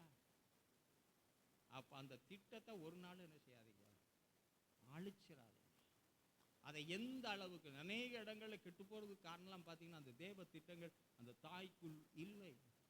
இல்லை என்றால் சீசனாகிய தாயாய் மாறி என்ன செஞ்சிருக்கணும், அந்த திட்டத்தை காத்திருக்க வேண்டும். இல்லை என்றால் தேவனுடைய சித்தம், ஒரு இடத்துல சொல்லியிருக்கேன், என் வார்த்தையை கேட்கிறவர்களே செவி கொடுக்கிறவர்களே எனக்கு தாய் என்று இருக்கிறார். காலையில் உட்கார்ந்து சில காரியங்களை அலசி பார்த்தேன். தேவனுடைய வார்த்தைக்கு கேட்டு செவி கொடுத்தால் அவனே எனக்கு தாயின்ட்டார். அப்ப இதுல எல்லாரும் தாயா மாறலாமே. சின்ன பிள்ளை கூட யாரா மாறலாம்? எல்லாரையுமே தேவன் தாயாக மாற்றி அவர்கள் மூலமாய், ஒரு தாயின் மூலமாய் கர்த்தர் எவைகளை இந்த உலகத்திலே வெளிப்பட செய்து தேவனுடைய சித்தம் செய்வதன் மூலமாய் அந்த தாயின் மூலமாய் எல்லாவற்றையும் செய்யணும் வச்சவர் ஏன் செய்ய மாட்டாரு? நாம் இன்னும் அறியாமலும் உணராமலும் சிந்தியாமலும் இருந்து விருதாவாய் நம்முடைய நாட்களை கவனித்தபடினாலதான் தேவன் ரட்சித்து ரொம்ப ஆண்டுகளாய் திருச்சபையில வைத்தாலும் கூட, தேவனுடைய வார்த்தைகளை நம்மோடு கூட கர்த்தர் தெளிவாய் பேசினாலும் கூட கிறிஸ்து இன்னும் உருவாகவும் மாட்டேன்றாரு. உங்களுக்கே புரிந்திருக்கும் நினைக்கிறேன். மௌன மொழியிலே பேசுகிறேன். கிறிஸ்துவுக்கு தாயாய் நீ எழும்ப வேண்டும். அவளை திடீர்னு அவ ஒப்புவித்த பின்புதான் தாயா அவருக்கு மாற்ற முடிந்தது. பரிசுத்த ஆவியானவருடைய பலன் உங்களோடு இருக்கணும்ன்ற சத்தம் போடுறது, கூச்ச போடுறதுக்கு பரிசுத்த ஆவியானவர் அல்ல, அவர் பலனாய் உன்னிடத்திலிருந்து வழங்க வேண்டும். பலவீனப்பட்ட உன்னுடைய வாழ்க்கையில, பலவீனமாய் காணப்படுகிற நம்முடைய வாழ்க்கையில அந்த உன்னதமானவருடைய பலன் எனக்குள் இறங்கும் என்றால் நிச்சயமாய் தேவனை பெற்றெடுக்கக்கூடிய தாயாய் மாறுவேன். தேவனுடைய அற்புதங்களை வெளிப்பட செய்யக்கூடிய ஒரு தாயாக மாறுவேன். ஒரு சீஷனாய் மாறுவேன். தேவ சித்தம் செய்கிறவனாய் மாறுவேன். வசனத்தை கேட்டு அதன்படி செவி கொடுக்கிற ஒரு மனுஷனாய் மாறி தேவனுக்கு தாயாக மாறுவதன் மூலமாய் நிச்சயமாய் உலகத்தை அசைக்க முடியும். ஆண்டவர் சொல்லியிருக்க, உலகத்தை ஒரு விஷயம் அசைத்து விட்டேன், இன்னொரு விஷயம் நான் அசைய பண்ணும்படியாய் விரும்புகிறேன். யார் மூலமாக? பெரிய பெரிய ஆளுங்க அவங்க மூலம் அல்ல, தேவனுக்கு நீ தாயாய் இருப்பாய் என்றால், தேவனை பெற்றெடுத்து இந்த உலகத்தில் அவருடைய கிரியைகள் வெளிப்படுவதற்கு நீ தாயாய் இருப்பாய் என்றால் நிச்சயமாய் உன்னை கொண்டு கர்த்தர் ஒரு பெரிய அசைவை கட்டளையிடுவார். அந்த தரிசனத்தோடு அந்த சிந்தையோடு ஒவ்வொரு நாளும் தேவ சமூகத்திலே ஜெபம் பண்ணு, போராடு. அதற்கேற்ற விதத்திலே உன்னுடைய தேவனோடு இணைந்து வராத வாழ்க்கையெல்லாம் மாற்று. ஒவ்வொரு காரியத்தை செய்யும் முன்பதாக, காலடி வைத்து செய்யும் முன்பதாக தேவனிடத்தில் ஆலோசனை. அவர் ஆலோசகர் என்று சொல்லப்பட்டிருக்கிறது. அவருடைய ஆலோசனைகள் அளவிட முடியாது என்று சொல்லப்பட்டிருக்கிறது. அவருடைய ஆலோசனைகள் நித்தியமானது என்று சொல்லப்பட்டிருக்கிறது. அவருடைய ஆலோசனைக்கு முடிவே இல்லை என்று சொல்லப்பட்டிருக்கு. ஆகவே இவ்வளவு பெரிய மகத்துவமான ஆலோசனை தலகர்த்தர் என்று சொல்லப்பட்டிருக்கிறது. தலகர்த்தர் என்றால் யுத்தங்களை நடப்பிக்கிறவன். ஒரு தேசம் நன்றாக இருக்கிறது என்றால், அந்த தேசத்தின் குடிகள் நன்றாக இருக்கிறது என்றால் யுத்தத்தை நடத்துகிற தலகர்த்தர் இருக்கிறபடியினாலே உன்னை ஒரு தலகர்த்தன் என்ற நிலைமையிலே கர்த்தர் நடத்தி சொல்லும்படியாக விரும்புகிறார். காலையிலே தாய் என்ற ஒரு வார்த்தை தான். அந்த வார்த்தையை குறித்து நான் உட்கார்ந்து அதை பார்த்து சிறிது நேரம் தியானித்துட்டு உங்களோடு கூட இந்த வார்த்தைகளை பகிர்ந்து கொள்ளும்படியாக கர்த்தர் என்னை அனுப்பியிருக்கிறார். நானும் எப்படியாகிலும் தேவ பிரசன்னத்துக்குள்ள வருவாங்கன்னு பார்த்தா அன்னைக்கு நான் ஒரு போலித்தனமாய் செய்கிற ஒரு திருட்டுத்தனத்தை காட்டினேன். நம்ம பெரிய வெங்காயம் பெல்லாரி பார்த்துருக்கோம் இல்லையா, சின்ன சைஸாக இருக்கு. ஊசியில் அவன் என்னத்தையோ ஒன்று எடுத்து அப்படியே செலுத்துறான், வெங்காயம் புஷ்ஷுன்னு ஆயிடுது. எப்படி ஆகுது? இப்படி எல்லா வெங்காயத்திலும் எல்லா வெங்காயம் எப்படி இருக்கு? ஃப்ரெஷ்ஷா எப்படியெல்லாம் ஏமாத்துறான்னு பாருங்க. சின்ன வெங்காயமாக இருந்தால் வாங்க வேணாம்னு சொல்லி பெருசாக வாங்குவோம்னா அவன் என்ன செஞ்சிட்டான் உங்களுக்கே தெரியாது. ஊசி ஏற்றி அதுக்குள்ள சில எண்ணத்தை ஏற்றுறான்னு எனக்கு தெரியாது. ஆட்டீரலை வாங்கினீங்களா தண்ணி ஏற்றி தான் விற்கிற மாதிரி இன்னைக்கு அநேக பொருட்கள் அதை மாதிரி தான் இன்னைக்கு நிறைய பேர் என்ன செய்கிறாங்க, எதையா குத்திட்டு வெளியே அப்படி காட்டும்போது எப்படி காட்டுறாங்க, ஆனால் உள்ள பார்த்தா ஒன்றுமே இல்லை. உள்ள வெறுமையாக வைக்காத, இதே உன்னை சுத்தமாக்கிட்டு வெறுமையாக வச்சின்னா முந்தி போன பிசாசு போய் இன்னும் 7 பிசாசு வரும். இன்னும் 7 விரட்டினா இன்னும் 7 77 மாறும். அப்போ வாழ்க்கை ஃபுல்லாக எப்படி தான் இருக்கும்? கோலமும் அலங்கோலமும் தான் இருக்கும். கர்த்தர் உன்னை எதற்காய் சந்தித்தாரோ, எதற்காய் உன்னை ஒரு ஆவிக்குரிய பெற்றோராய் மாற்றினாரோ, எதற்காய் ஆவிக்குரிய சபையிலே உன்னை ஒரு பெற்றோரை போல தாயை போல கர்த்தர் உருவாக்குகிறாரோ, தேவனும் தாயா இருக்கிற இடத்துல நீனும் அதை போல மாறினார். என்னை விசுவாசிக்கிறவன் நான் செய்ததையும் செய்வான், என்னிலும் பெரிய காரியங்களை செய்வான். உண்மைதான், அவர் சொன்ன காரியமே நடக்கலை, பெரிய காரியமும் வயசும் போகுது, ஆண்டும் போகுது, வருஷமும் போகுது, நாளும் போகிறது, எல்லாமே போகிறது. ஆனால் நாம இன்னும் என்ன செய்யவில்லை? ரட்சிக்கப்படவில்லை. பலவிதமான காலங்களை தருகிறார், பலவிதமான நல்ல சூழ்நிலைகளை வாய்ப்புகளை தருகிறார். எதை தந்தாலும் நாமோ என்ன செய்யல? ஏன்னா வரத்தக்க காலமும் தெரிய மாட்டேங்குது. வந்தாலும் அதை சரியா என்ன செய்யல? காலத்தை பயன்படுத்துகிறவன் மட்டும்தான் ஞானவானா இருக்க முடியுமே என்று காலத்தை வீணடிக்கிறவன் ஒரு நாளும் உயர்நிலைமை அடைய முடியும். ஆகவே இந்த கால வேளையில நல்ல ஒரு தாயை கிறிஸ்துவை பெற்றெடுத்த எத்தனையோ பெண்கள் இருந்தார். அத்தனை பெண்கள் மத்தியில் கிருபை பெற்றவளாக மாறினாள். இந்த சபையில எவ்வளவு பேர் இருந்தாலும் கிருபை பெற்ற சகோதரியார், அதுதான் தேவை. ஒருவேளை உங்கள்கிட்ட 1000 தாளந்து இருக்கலாம், நீங்க எதையுமே இப்படியே அப்சைட் டவுனா மாற்ற முடியும், கலக்கக்கூடியவங்களா இருக்கும். எதுவா இருந்தாலும் சரி, கிருபை இருக்கா? என்ன எல்லாரும் என்ன பாக்குறீங்க? அப்புறம் யாரை பார்ப்போம்? சௌத்தியா பார்ப்பீங்களோ? பார்க்குற விதமும் பார்த்தா எனக்கும் சந்தோஷம்தான், வேற மாதிரி விதமாக பார்த்தா நீங்கள் என்ன மட்டும் பார்க்கல, ஆண்டவரையும் பார்க்குறீங்க. அவர் முன்னாடி எல்லா மக்களுக்குள்ளும் ஆசீர்வதிக்கப்பட்டவர் நீங்க. வேற அவங்கள காட்டில் உயரணும், அதெல்லாம் நல்லது, இருங்க. கர்த்தர் அப்படிப்பட்ட காரியத்தை நிச்சயம். அதே வேளையில் நான் ஸ்திரீகளுக்குள் ஆசீர்வதிக்கப்பட்டவளாக இருக்க வேண்டும். அதனுடைய கிரயத்தை நான் பயங்கரமாக ஜோமுனி காட்டுறதுனால பாஸ்டரும் மிரள மாட்டார், ஆண்டவரும் மிரளவே மாட்டார். வசனத்தை விட்டு அடுக்கடுக்கா அடிக்கிடுவாங்க. இந்த கிருபை இருக்கா? ஆண்களே நீங்களும் தாயாக தான் மாறணும். பைபிள் இருக்கு, நான் வர்றேன். It's a very big subject. I cannot bring any conclusion at this moment. இந்த வேலையில் அதுக்கு உண்டான ஒரு இறுதி உரையை என்னால் சொல்ல முடியாது. எல்லாருமே தாயா மாறிடணும். சின்ன பாப்பாவானாலும் எப்படி இருக்கணும்? என் நண்பர் ஒருவர் இருக்கார், அவருக்கு ஒரு பிள்ளை இருக்கு. அன்னைக்கு வந்திருக்கும் போது என்னை மம்மின்னு கூப்பிடுது பிள்ளை. செல்லமே, கண்ணே, மணியே அப்படி அது சொல்லுது. அம்மான்னு என்ன கூப்பிடு, அம்மான்னு சொல்லி அவர் முத்த இவர் கொடுத்தா தான் அது அவரோடே பேசுது. ஒரு வினோதமான பிள்ளையா நான் அதை பார்த்தேன். அப்பான்னு கூப்பிடத்தான் ஆசை, நீ எப்பான்னு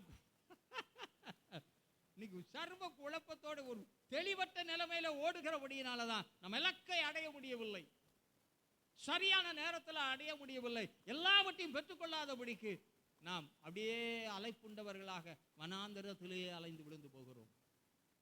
மோசேயின் குடும்பத்தில் கர்த்தர் எல்லாரையுமே கர்த்தர் எடுத்துக்கொண்டார். மோசே எடுத்தாரு, ஆரோன் எடுத்தாரு, மிரியாம் எடுத்தாரு. ஆனா எவரும் கானானுக்கு போகல. கிருபை பெற்ற தீர்க்கதரிசி மிரியாம் என்றால் கலகம் என்று போட்டிருக்கிறது. கொஞ்ச நாள் நல்லா தான் இருந்தா, ஆனா பின்னாடி அவ்வப்போது என்ன செய்வா? ஆமா, ஆரோனை எடுத்துக்கொள்வீர்கள் என்றால் நல்ல அருமையான வார்த்தை, ஆரோனை போல அழைக்கப்படாவிட்டால் அப்படின்னா நம்ம எல்லாம் சிற்ப கருவி தான் கொண்டு போகும். மோசைக்கு விரோதம் பேசினா இல்லையா? பேசினா இல்லையாங்க? மோசை கொஞ்சம் மலையில இருந்த போது என்ன செஞ்சு கொடுத்தான்? செஞ்சு கொடுத்ததில்ல, இதுதான் அடி பண்டி கொண்டாடி விளங்கமாக்கணும் தான். ஆனாலும் ஒரு மேலான ஆசாரிய ஊழியத்தை அவனுக்கு கொடுத்தாரு. மோசையை போல யாரும் தேவனை நேருக்கு நேரா பார்க்கலங்க. அப்படிப்பட்டவன் கூட எங்க போக முடியல. இவ்வளவு கிருபைகளை பெற்றும் பாரான் என்று சொல்வோம் என்றால் காதேஷ் பர்னியா, அதுல தேவனுக்கு விரோதமாய் செயல்பட்டவர்களெல்லாம் விழுந்து மரித்த இடத்துல யார் மரித்தா? மிரியாம் மரித்தான். இவன் தேவனுக்கு கொஞ்சம் உயர்ந்த இடத்துல இருந்தபடினால ஆரோன் எங்க மரிச்சான்? மலையில மரிச்சான். ஆனா மோசே மரிச்சது எங்க மரிச்சான்? தேவனை அடக்கம்னா இன்னைக்கு வரைக்கும் யாருக்கும் தெரியாது. ஆனாலும் இலக்கை அடைந்தார்களா? எதற்கு அவர் எகிப்திலிருந்து அவர்களை கூட்டு வந்திருக்கணும்? எத்தனையோ ஜனங்கள் இல்லையா அவர்கள் மத்தியில் இவர்களை ஏன் தெரிந்தெடுத்து எல்லாரும் அவங்க கிரையம் செலுத்தியிருக்காங்க. சில கிரையங்கள். ஆரோன் மோசைக்கு வாயா இருந்தான், ஜனங்களுக்கு ஒரு பரிகாரியாய் திறப்பில் நின்ற மனுஷன். எல்லாருமே சில காரியங்களை செய்தார்கள். தீர்க்கதரிசியா இருந்து ஆலோசனைகளை ஜனங்களுக்கு கொடுத்தார். இதையெல்லாம் அடிப்படையாக கொண்டுதான் கர்த்தர் காரியங்களை செய்தார். ஆனாலும் கூட தங்களை மாற்றிக்கொள்ளாததினாலே, தேவனுக்குள்ளே தங்களை உருவாக்கி கொள்ளாதபடியினாலே, தேவனுடைய சித்தம் செய்யாதிருந்தபடியினாலே எல்லாரும் விழுந்த இடத்துல விழுந்தான். நமக்குள்ள ஒரு திட்டம் இருக்கணும், எல்லாரும் மறிக்கிறது போல நம்ம என்ன செய்யக்கூடாது? எல்லாரும் விழுந்து போற இடத்துல நம்ம விழுந்து போகக்கூடாது, நம்முடைய குடும்பம் விழுந்து போகக்கூடாது. தேவன் நம்ம எந்த லக்குக்காய் அழைத்திருக்கிறாரோ அந்த லக்கை நோக்கி நாம் சென்று அந்த லக்கிலே நம்முடைய வாழ்க்கை முடிய வேண்டும். வாழ்க்கையில் 1000 காரியங்கள் குறுக்கிடலாம், வெற்று விதமான காரியங்கள் நம்முடைய வாழ்க்கையிலே சம்பவிக்கலாம். ஆனால் எனக்கு நிச்சயமாய் நல்ல முடிவு, என் நம்பிக்கையை ஒரு நாளும், ஏனென்றால் அந்த நம்பிக்கையை அவர் தான். ஹல்லேலூயா. இஸ்ரவேலின் நம்பிக்கை அவராய் இருக்கிறபடினாலே அந்த நம்பிக்கையிலே நீ ஓடுவாய் என்றால் அந்த நம்பிக்கை ஒரு நாள் உன்னை வெட்கப்படுத்தாது என்று நான் சொல்லுகிறேன். இதுவரைக்கும் நீங்க எப்படி இருந்தீங்களோ பரவாயில்ல, இந்த நாளில் ஒரு மாறுதலை உண்டாக்கி கொண்டு அந்த மரியாளை போல கிருபை பெற்றவளாய், ஸ்திரீகளுக்குள்ளே வித்தியாசப்பட்டவளாய் நாம் இருந்து தேவனை பெற்றெடுப்பதற்கு உமக்கு அடிமை, உம்முடைய சித்தத்தின்படி எனக்கு தேவ சித்தத்துக்கு ஒப்பு கொடுத்து அதற்காக எந்த கிரயத்தையும் செலுத்த ஆயத்தமாக இருந்தபடினாலதான் வேலை இல்லை என்ற ஒரு வேளையிலும் தேவன் மீறி அதை செய்தார். இரண்டாம் முதலும் முடிவும் அவள் கிறிஸ்துவுக்காகவே, தான் பெற்றெடுத்த அந்த குமாரனுக்காகவே இருந்தபடினால கர்த்தர் அதை கரம் பண்ணினார். எத்தனை பேர் இந்த காலவேளையில் அதை செய்ய நீங்க ஆயத்தமா இருக்கிறீங்கன்னு எனக்கு தெரியல. செய்தால் கர்த்தரும் வார்த்தையில மாறாதவர், சொல்லியும் செய்யாது இருக்கிற இந்த நாள்ல நம்மோட இவ்வளவு பேசினார்னா நாம் தவறின இடங்கள். ஏனென்றால் நாம் வழி தவறும் போது வழி இதுவே என்கிற சத்தம் நம்முடைய காதுகளிலே ஒலிக்கும். அந்த அடிப்படையில அந்த சத்தம் உனக்கு ஒலிக்கிறது. அவங்க டாக்டர் அன்னத்தாய் அவங்களுடைய சென்டாப்ல போயிருந்தாங்க, ரிட்டையர்மெண்ட்ல. அங்க சொன்ன எல்லாரும் சொன்னாங்க, அன்னத்தாய் என்ற வார்த்தை மட்டும் இல்ல, எங்களுக்கே அவங்க தாய் மாதிரி. நான் எத்தனை இடங்களுக்கு போயிருக்கிறேன், பார்த்துருக்கிறேன். அவங்க அந்த பேருக்கு ஏற்ற மாதிரியே, நாங்க எங்க பேருக்கு ஏற்ற மாதிரி வாழ்ந்துட்டு இருக்கோம். பாஸ்ட் தேவன் வச்ச பேருக்கு ஏற நமக்கு தான் புதிய நாமம் தந்துருக்குறாங்களே. கலகலன்னு இருங்க, தப்புன்னு சொல்லலை. அதுக்காக எப்போ பார்த்தாலும் கலகலன்னு இருந்தா அழ வேண்டிய இடத்துல அப்புறம் வேற மாதிரி ஆகும். சீராய் நடப்போம், சிந்தித்து நடப்போம், தரிசித்து நடப்போம். சரியானவைகளை நாம் செய்வோம் என்றால் நிச்சயமாகவே தாயை மாறி அப்போ தாயா மாறிட்டா பேயா மாறிடக்கூடாது. ஏய் அப்படி பார்க்க சிலர்லாம் கோபத்தை ஏற்றாத இப்படி கராட்டி ஆட்டியே காட்டுவாங்க. யார் யார் எதெல்லாம் தூக்கி காட்டுறீங்களோ எனக்கு தெரியாது. சில சட்டாப்பியை தூக்கி காட்டுறதை பார்த்துருக்குறேன். பருப்பு மத்தையை காட்டுவாங்க. என்ன வரும்னே தெரியாதுமா. அப்படிப்பட்ட சகாசம் அந்த வேலையை விட்டுவிட்டு கிறிஸ்துவை பெற்றெடுத்த தாயை போல மாறினால் சித்தமே இல்லைனா கூட அந்த இடத்துல நிச்சயம். ஏன்னா உன் முதல் முடிவு யாருக்குள்ள இருக்கு? தேவன் துவக்கினதை நீயும் தேவனுக்குள்ள முடிக்கிறபடினால நம்ம எப்படி எப்படியே போயிருக்கலாமே. நம்மளோட மன விருப்பப்படி போயிருக்கலாமா, போயிருக்கூடாதா? எல்லாருக்கும் ஓடி இருக்கலாம். அந்த மன விருப்பத்தின்படி போய் முடியக்கூடிய முடிவு அது ஒரு மோசமான முடிவு என்பதை அறிந்த தேவன் இடையில நம்ம குறுக்கிட்டு சவுல பவுலாக்குனது மாதிரி நம்ம என்ன வாசிய விசுவாசியா மாற்றி சுவாசிக்க செய்து ஜீவ சுவாசத்தை ஊதி எவ்வளவோ காரியங்களை செய்து கொண்டு இருக்கிறாரே. இதுக்கு நீங்க என்ன கொடுத்து அதை ஈடுகட்ட முடியும்னு நினைக்கிறீங்க? ஒண்ணுமே கொடுக்க முடியாது. தாவீது சொல்லுகிறான், நீ செய்த நன்மைக்கு ஈடாய் நான் எதை ரட்சிப்பின் பாத்திரத்தை எடுத்து தொழுது கொள்வதை தவிர வேற ஒரு காரியத்தை என்னால் செய்ய முடியாது என்று சொன்னான். ஒரு we are the privileged people, I can say. தேவன் நமக்கு கொடுத்த ஒரு ஸ்லாக்கியம் பெற்ற மக்கள் நாம். இந்த ஸ்லாக்கியத்தை வேற யாரும், அதனால தான் வேதம் சொல்ல, கர்த்தரை தன் தெய்வமாய் கொண்ட ஜனம் வாக்கியம் உள்ளது, நம்மை தவிர விசேஷமானவர்கள் யாரும் இல்லை என்று. அப்போ தேவன் ஒன்று விசேஷமாக உண்டாக்கினா, விசேஷமான காரியங்கள் நமக்கு வாக்கு பண்ணியிருந்தா, விசேஷமான விதத்தில் நம்ம நடத்தி கொண்டு நம்மோடு கூட வருவார் என்றால் ஏன் நம்ம வாழ்க்கையிலிருந்து விசேஷமாக வெளிப்படாதுன்ற. சிலருக்கு நடக்கிறதெல்லாம் எப்படித்தான் இருக்கு அவங்களுக்கே தெரியா. நம்ம அதை சொல்லி குட்டையை குழப்புற மாதிரி குழப்பி நமக்கு விசேஷமே வரலன்ற. சிலதை நாம நினைச்சுக்கிற விசேஷமா இருக்குன்னு. ஆனா அது எப்படி இல்லை, எல்லாரும் நம்ம ஹாய் ஹோய் இவனை மாதிரி அப்படின்னு சொல்லலாம். ஆனா தேவன் நம்ம பார்த்து ஹாய் ஹோய்ன்னு சொல்லலாம். கொஞ்ச நாளா நம்ம ஃபேமலாம் போயிடும். நம்ம புகழ்கிற புகழ்ச்சியெல்லாம் ரொம்ப நாளைக்கு இருக்காது. அப்படி டக்குன்னு சறுக்கவே மனுஷன் எப்படின்னா தூக்குவான். அப்புறம் தூக்கும்போது நல்லா சந்தோஷமா இருக்கும், விழும்போது அடி ரொம்ப மோசமா இருக்கும். அதனால தேவன் தூக்கினால், தேவன் நம்மை நிறுத்தினால் அது எப்பவுமே நிரந்தரம். வாழ்க்கையில வேற எதுவுமே நிரந்தரம் அல்ல. தேவனும் தேவனுக்குள்ளே வாழுகிற நீ நிரந்தரமானவன். இந்த உலகத்துக்கு ஆசீர்வாதமாய், சபைக்கு ஆசீர்வாதமாய், உன் உறவுக்கு ஆசீர்வாதமாய், உன்னோட பல எல்லாருக்கும் நீ ஆசீர்வாதமாய் இருக்க முடியும். மரியாள் தனக்கும் தன் குடும்பத்துக்கும் சகோதரர்களுக்கு மட்டுமல்ல, தேவனுக்கு எதிராக நின்றவளுக்கும் அவர் ஆசீர்வாதம். இன்னைக்கு தேவன் இல்லை என்று சொன்னாலும் மரியாள் அவர்களுக்கும் ஆசீர்வாதமான பாத்திரம். இப்போ நீங்க சொல்லணும், ஆண்டவரே எல்லா தரப்பட்டவர்களுக்கு நான் ஒரு ஆசீர்வாதமான பாத்திரமா இருக்கணும். அபாத்திரமான பாத்திரமா இருந்தவங்களை அவர் பாத்திரமாய் மாற்றி இருக்கிறாரே. மாற்றியிருக்காரா இல்லையாங்க? அப்ப அதற்கேற்ற விதத்தில் என்ன செய்யணும்? ஓடணும், லக்க நோக்கி ஓடணும். இப்படியும் அப்படியும் பார்க்காம பந்தய பொருளுக்கா என்ன செய்யணும்? ஓடணும். ஆகாதவனை என்ன செய்யப்படாது? சிலம்பம் பண்ணக்கூடாது. இவங்களே இப்படி இப்படி அடிச்சு வித்த காட்டுவாங்க. பாருங்க பாஸ்டர், இப்படி யார்கிட்ட திறமை? எவ்வளோ நேரம் இப்படி விடுவீங்க? எதுக்கு ஒருத்தர் இருந்தா தான் உன் திறமை. வித்த காட்டாதீங்க, அது பயன்படாது. சில இந்த ஆர்டிஃபிஷியல் அந்த வேலையை வேண்டான்ற அந்த நடிப்பு ஒரு நாளும்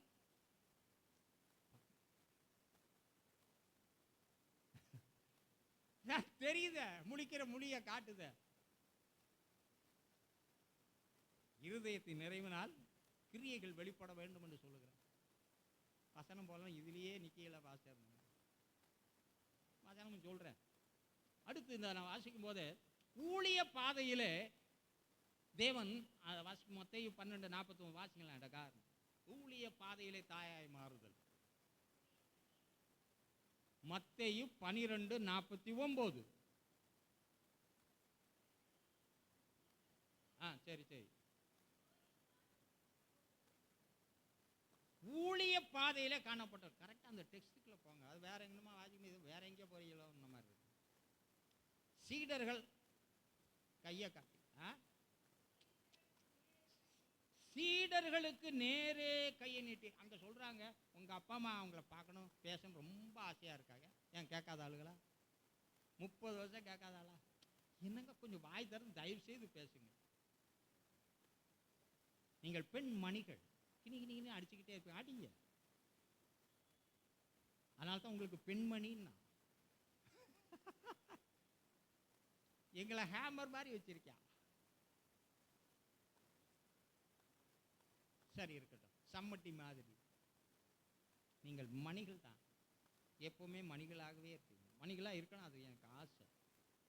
மணியை என்ன செய்யணும், அது மணி அடிக்காமல் அப்படியே இருந்தால் ஒரு பிரயோஜனம். ஆமாம், நீங்கள் டைம் இந்த ஜெயிலில் எல்லாம் சாப்பாட்டு அந்த மாதிரி இப்போ ஸ்கூல் மணி மாதிரி இருக்காதீங்க.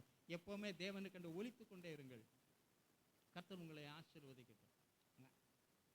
சீடரை நோக்கி, சீடர் யார்? They were separated and they were anointed and they were commissioned for. அவர்களை தேவன் உலகத்திலிருந்து பிரித்தெடுத்தவர்கள். அவ குடும்பத்தில் கூட பிறந்தவங்க எல்லாம் உறவோடு இருக்கு, ஆனால் அவங்க பிரித்தெடுக்கப்பட்டவர்களா இருந்திருந்தா சீடராமா. ஆனால் பின்னாடி அவருடைய சகோதரர் அந்த மேல்மாடி ஜெபத்தில் வந்து அதற்கு பின்பு மாறுகிறார்கள். நாமும் நிறைய வேலை அவனே சொன்ன, நீ போய் எருசலேம் போய் வித்த காட்டுன்னு சொன்னவங்க தான். ஆனால் சிலுவையின் அடிவாரத்துக்கு என்ன செய்யலை, வரல. நாம் கிறிஸ்துவோடு எல்லா இடத்திலும் என்ன செய்யணும், பங்கெடுக்க கர்த்தர் விரும்புகிறார். உலகத்தை விட்டு பிரித்தெடுக்கப்பட்டவர்கள் சீஷர்கள். அவர்கள் ஏற்கனவே யோவானுடைய சுவிசேஷத்தின் மூலமாய் உலகத்தின் காரியங்களிலிருந்து பிரிக்கப்பட்டு யோவானுடைய சீடராக இருந்தாலும் தேவன் தனக்காய் அவர்களை பிரித்தெடுக்க மட்டும் இந்த வார்த்தையை அவர் சொல்ல முடியாது. அப்போ நீங்கள் உலகத்தில் வாழ்ந்து கொண்டு எப்படி இயேசு கிறிஸ்துவோடு கூட சகோதரன் மாதிரி சபையிலும் நீங்கள் சகோதரராக இருந்தாலும் கூட பிரித்தெடுக்கப்படாவிட்டால் அந்த சீட்டை நல்லா ஒட்டி வச்சுக்கிறாங்களே, அச்சோ இதை விட்டு நான் எந்திரிக்கவே. சீசத்துவம்னா வேணாம், அதுக்கு உங்கள் டிசேபிள் கிளாஸ் எடுக்கணும். அதை நான் எடுத்தால் கொஞ்சம் உங்களுக்கு கரகரன்னு இருக்கும். அப்படி சொந்தக்கார எல்லாம் சகோதரா இருந்தாங்களா இல்லையாங்க? என்னங்க அது, பைபிள்லாம் தெரிஞ்சவங்க தானே, இத்தனை வருஷமாக பைபிள் இருந்திருக்கீங்க. ஆனால் பிரித்தெடுக்கப்படாத சகோதரர்கள் அவங்க எப்பவுமே எப்படித்தான் இருப்பாங்க, வித்தியாசமாக இருப்பாங்க. நீங்களும் திருச்சபைக்கு வந்து தேவனுக்கென்று பிரித்தெடுக்கப்படாவிட்ட, அதுக்காக பைபிள் எல்லாரும் கையில் எடுக்கிட்டே போங்க அப்படி நான் சொல்ல வரல. தேவன் ஒவ்வொருவர் மீதும் ஒவ்வொரு குடும்பத்தின் மீதும் தனிப்பட்டவர் மீதும் தேவன் பிரித்தெடுத்ததற்கு ஒரு நோக்கம், இல்லைன்னா அழிஞ்சு போயிருக்கும் இல்லையா? உலகத்தின் அழிவு, பற்பல விதமான அழிவுகள் நம்மை ஒன்றில்லாமல் அழித்திருக்கு. ஆனால் அந்த அழிவிலே உலகத்தோடு உலகமாய் அழியாதபடி அதிலிருந்து பிரித்தெடுத்து தனக்கு சீடராய் மாறும்படியாக அவர் வைத்தார். பிரித்தெடுக்கப்படணும். பிரிஞ்சு வர்றது பெருசு இல்லை, நிறைய பேர் பிச்சுட்டு வருவாங்க. அதில் பிரித்தெடுக்கப்படுதல் தேவனுக்காக. தேவனுக்கென்று பிரித்தெடுக்கப்பட்டால் தேவன் அவர்களுக்கென்று என்ன செய்ய விரும்பி இருக்கிறாரோ அத்தனை காரியத்தையும் செய்ய முடியும். வாடகை வீடுன்னு இருக்கு, லாட்ஜுன்னு இருக்கு, போகியத்துக்கு எடுக்கிற வீடு, பல வீடுகள் இருக்கு, சொந்த வீடுன்னு இருக்கு. சொந்த வீட்டில் நான் எல்லாத்தையுமே ஆமாம். ஆனால் சில ஆள் லூஸு, திடீர்னு இதில் பீரோ வேணும்பா, அப்புறம் அதை இடிச்சு போட்டு அதில் வேற ஒன்று வைப்பேன். திடீர்னு வாசலை இப்படி வைப்பேன், அப்புறம் அதை இடிச்சுட்டு வேற வாசலை கட்டுவேன். இது சரியில்லை அது சரியில்லைன்பான். ஏன்னா அது சொந்த வீடு. வாடகை வீட்டில் எதுவுமே நிறைய பேர் ஆண்டவரை வாடகை வீடு மாதிரியே வச்சுக்குவாங்க. ரெண்ட்டு பே பண்ணிடணும், கரெக்டாக பில்லுகள்லாம் கட்டிடணும். நாங்கள் வருஷம் ஏற்றுவோம், இல்லைன்னா இடைக்கிட ஏற்றுவோம். நீங்கள் என்ன செஞ்சுக்கணும், பேசாமல் இருக்கணும். போகும்போது க்ளீனாக எல்லாத்தையும் என்ன செஞ்சு அடித்து கொடுத்துட்டு போகணும். ஆண்டவருக்கு அதான் நிபந்தனைகள் நிறைய பேர் வச்சுருப்பாங்க. எத்தனை பேர் நீங்கள் நான் சொல்கிறலாம் நீங்கள் செஞ்சிடணும் ஆண்டவரை. எடுத்தோன்னே அது இருக்குது ஆண்டவரை, அதை முடிச்சிருங்க இதை முடிச்சிருங்க, அது கொஞ்சம் பெண்டிங் ஆகுது, இத்தனை வருஷம் ஆயிடுச்சு, இது எப்படி இருக்குது. ஆனால் நாம் சொல்கிறத அவர் செய்யணும், ஆனால் அவர் சொல்கிறத நம்ம செய்யணுமா செய்யக்கூடாதா? இங்கே எல்லாம் மாறி இருக்கு. There is a time for it. In that time we will do it. Lord, till then you have to be quiet and be with us and make us happy more and more. Shower the blessing. உன் ஆசீர்வாதத்தை கொட்டும். வீணா போகிறதுக்கா ஆசீர்வாதத்தை வீணா போகிறத தர மாட்டாரியா? நல்லா Bible படிங்க. அதெல்லாம் படித்து நீங்கள் தெரிஞ்சுக்கிட்டா தான் உங்கள் கிறிஸ்தவ ஜீவியமே நல்லா இருக்கும். சபைக்கு வர்றது நல்லா இருக்கும், பாடுறது நல்லா இருக்கும். இதில் செய்யப்படுகிற ஒன்றும் எப்படி இருக்கும்? ஆமாம், ஒரு கை ஓசையாக இருக்காது. அது இருகையா இணைந்து செயல்படும் என்று சொல்லுகிறேன். அவர்களை நோக்கி கை நீட்டி, அவங்க அப்பா அம்மா சாரி அவங்களுக்கு எவ்வளவு கோபம் வந்திருக்கும். ஆனால் அவங்க கோபத்தில் மரியாளுக்கு தெரியும். ஊழிய தேவனுக்கென்று வேறு பிரிக்கப்பட்டவர்கள்லாம் தாயா எல்லாரையும் வேறு பிரிச்சிருக்காரா? தீர்ப்பானவைகளிலிருந்து விலையேறப்பட்டவைகளை பிரித்து எடுத்தால் என் வாய் போல இருப்பான். தீர்ப்பானதுல இருந்து தான் பிரித்தா. ஆனால் இவங்க போய் எங்க உள்ள விட்டுக்கிறது, மறுபடியும் அப்படி சொற்கடிக்கிறது, டைவ் அடிக்கிறது. ரொம்ப சில செல்ஃபி எடுத்தே கடலில் எடுத்து கடலோட போயிட்டான். மலையில் செல்ஃபி எடுத்து மலையிலேருந்து கீழே விழுந்து செத்தான். சில வேற இடத்துலேருந்து எடுத்து அதோட போயிட்டான். நம்ம எதோடையும் போகிறதுக்காக செல்ஃபி எடுக்க வேண்டாம். வாழ்கிறதுக்காக தேவனோட வாழ பிரயாசப்படும். We are separated. We are anointed for it. அதற்காகவே தேவன் நம்ம அபிஷேகித்து இருக்கிறார். அபிஷேகத்தின் மூலமாய் நுகத்தை நீ உடைக்க முடியும். பாஸ்டர் சின்ன குச்சி மாதிரி உடைச்ச இப்போ நிறைய உத்தரம் மாதிரி இருக்கு. ஏன் உத்தரம் வந்துச்சுன்னு கேட்குறேன். அந்த அடிமைத்தனத்தின் நுகம் ஏன் நம்முடைய வாழ்க்கையில் பூட்டப்பட்டது? நம்ம கரெக்டாக இல்லை. பிரித்து எடுத்தார என்ன பாஸ்டர் பண்ணுறது? அவன் ரட்சிக்கப்படல, அதனால் அவனுக்கு போகிற பாதையில் நான் என்ன செய்யணும்? தலையை அவிசுவாசிக்கு விசுவாசிக்கு சம்மந்தம் இருக்குன்னு சொல்லியிருக்கா. ஒளிக்கு இருளுக்கு எந்த விதத்தில் ஐக்கியம் இருக்கா? ஆனால் எல்லாத்தையும் போய் தலையை விட்டுக்கிட்டு ஆண்டவர் ஆண்டவர் ஆண்டவர் ஆண்டவர் பாஸ்டரே நீ ஜோமன் என்ன பண்ணி நாம் பண்ணி உங்களுக்கு என்ன மாறுதலை கொடுக்க முடியும் சொல்லுங்கள்? திட்டினா திட்டிங்க கொண்டு வர முடியுமா? படிக்கிறது கிழிக்கிறதும் அதே இது. எதை செய்தாலும் சரியா செய்ய பிரயாசம். ஒரு தீர்மானம் வேணுங்க. விசுவாசம் உள்ளவனா மலையை பார்த்து பேந்து போனால் அதை என்ன செய்யணும்? கடலுக்குள்ளே போய் நட்டுக்கிட்டு நில்லுனாலும் மிதக்கிறதும் உள்ளே போய் நிற்கும். எவ்வளோ பெரிய விசுவாசம் வேணும் நமக்கு? துளி என்ன அது மைக்ரான் அளவு கூட வரல. இவ்வளோ நாளைக்குள்ள எவ்வளோ வந்திருக்கணும்? எதுவுமே வரலையே. ஏன்னா வந்தோடனே வெளியே விட்டு போகிறோம். ஒன்றும் தங்குறது இல்லை. நம்ம சாப்பிட்ட மாதிரி அப்படியே வெளியே போயிடுச்சுன்னா உடம்பு எதாவது தேருமா? ஆமாம், கோளாறு. டைஜஸ்டிவ் சிஸ்டமே வசனத்தை கேட்டு உள்ளே இருக்கண்டாலும் டைஜஸ்ட் ஆக மாட்டேங்குது. சீரணிக்கலை, ஒரு ரத்தத்தோட சேரலை. ஆனால் வேறெல்லாம் சேருது. சேர வேண்டியது என்ன செய்யணும்? சேர வேண்டிய இடத்துல சேரணும். ஆட்டுக்கிட்ட சேர்ந்தாலும் கஷ்டம், இங்கே சேர்ந்தாலும் கஷ்டம். இன்னும் ஒரு சில இடத்துல சேரக்கூடாது. ரத்த நாளங்களில் சேர்ந்தாலும் நிறைய பேருக்கு அப்படிங்க தான் போய் சேர்ந்து போய் கிடக்கு. சரி இருக்கட்டும். இந்த கால வேளையில் மாற்ற பிரயாசப்படுங்க. பிரித்தெடுக்கப்பட்டவர்கள், அபிஷேகம் பண்ணப்பட்டவர்கள், தேவனால் அனுப்பப்பட்டவர்கள். They were ordained.